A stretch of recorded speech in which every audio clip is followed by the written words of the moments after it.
Hello ನಮಸ್ತೆ. ಇವತ್ತು healthy ರೆಸಿಪಿಯಾಗಿ ಸಪೋಟ milk shake ಯಾವ ರೀತಿ ಮಾಡೋದಂತ ನೋಡೋಣ. ಇದು ವೆಯ್ಟ್ ಲಾಸ್ಗೂ ಕೂಡ ಹೆಲ್ಪ್ ಆಗುತ್ತೆ. ಯಾರು ಬೆಳಗ್ಗೆ ಬ್ರೇಕ್ಫಾಸ್ಟ್ನ ಮಾಡೋಕ್ಕಾಗಲ್ಲ, ಡೆಫಿನೆಟ್ಲಿ ಈ ರೆಸಿಪಿನ ಟ್ರೈ ಮಾಡಿ. ಇದಕ್ಕೆ ಫಸ್ಟ್ ಬೇಕಾಗಿರೋ ಇಂಗ್ರೀಡಿಯೆಂಟ್ಸ್ ಬಂದು 1 ಲೋಟ ಹಾಲು.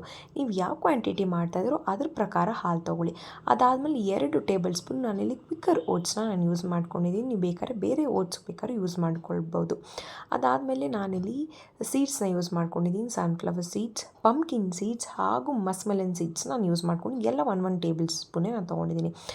ಇದನ್ನು ನಾವು ಒಂದು 5ರಿಂದ 10 ನಿಮಿಷ ಚೆನ್ನಾಗಿ ಸೋಕ್ ಮಾಡೋಕ್ಕೆ ಬಿಡೋಣ. ಬಿಕಾಸ್ ನಟ್ಸ್ ಆಗಿರ್ಬೋದು ಅದ್ರ ಜೊತೆಗೆ ಸೀಡ್ಸು ಸ್ವಲ್ಪ ಸೋಕ್ ಆಗೋಕ್ಕೆ ಟೈಮ್ ತೊಗೊಳುತ್ತೆ. ನಮ್ಮ ಡೈಜೆಷನ್ ಕೂಡ ತುಂಬ ಚೆನ್ನಾಗಿ ಹೆಲ್ಪ್ ಮಾಡುತ್ತೆ ಅನ್ನೋದಕ್ಕೋಸ್ಕರ ಇದು 5ರಿಂದ 10 ನಿಮಿಷ ಸೋಕ್ ಮಾಡೋಕ್ಕೆ ಬಿಡೋಣ. ಅದಾದ ನಂತರ ನೀವು ನೋಡ್ಬೋದು ಇಲ್ಲಿ ಯಾವ ರೀತಿ ಅದು ಸೋಕ್ ಆಗಿದೆ ಅಂತ ಹೇಳಿ. ಓಟ್ಸ್ ಎಲ್ಲ ಕೂಡ ಸ್ವಲ್ಪ ಮೆತ್ತಗಾಗಿರುತ್ತೆ. ನಟ್ಸು ಕೂಡ ಅಷ್ಟೇನೆ ಸ್ವಲ್ಪ ಸಾಫ್ಟಾಗಿ ಆಗಿರುತ್ತೆ. ಅದಾದಮೇಲೆ ನೀವಿಲ್ಲಿ ಯಾವ ಫ್ರೂಟ್ ಬೇಕಾದ್ರೆ ತೊಗೊಬೋದು. ನಾನಿಲ್ಲಿ ಸಪೋಟ ತೊಗೊಂಡಿದ್ದೀನಿ. ಸಪೋಟ ಬರೀ ಪಲ್ಪ್ ಮಾತ್ರ ಹಾಕಿದ್ದೀನಿ, ನಾನು ಚಿಪ್ಪೆ ಆ್ಯಡ್ ಮಾಡಿಲ್ಲ. ಸೊ ಇದನ್ನು ಫಸ್ಟ್ ನಾವು ನೀಟಾಗಿ ಗ್ರೈಂಡ್ ಮಾಡ್ಕೊಳ್ಳೋಣ. ಅದಾದಮೇಲೆ ನಾವು ನೆನೆಸಿಟ್ಕೊಂಡು ಎಲ್ಲ ಕಂಪ್ಲೀಟಾಗಿ ಆ್ಯಡ್ ಮಾಡೋಣ.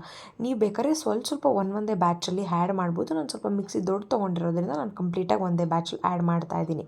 ಸೊ ಇದನ್ನು ಕಂಪ್ಲೀಟಾಗಿ ನಾವು ಗ್ರೈಂಡ್ ಮಾಡೋಣ.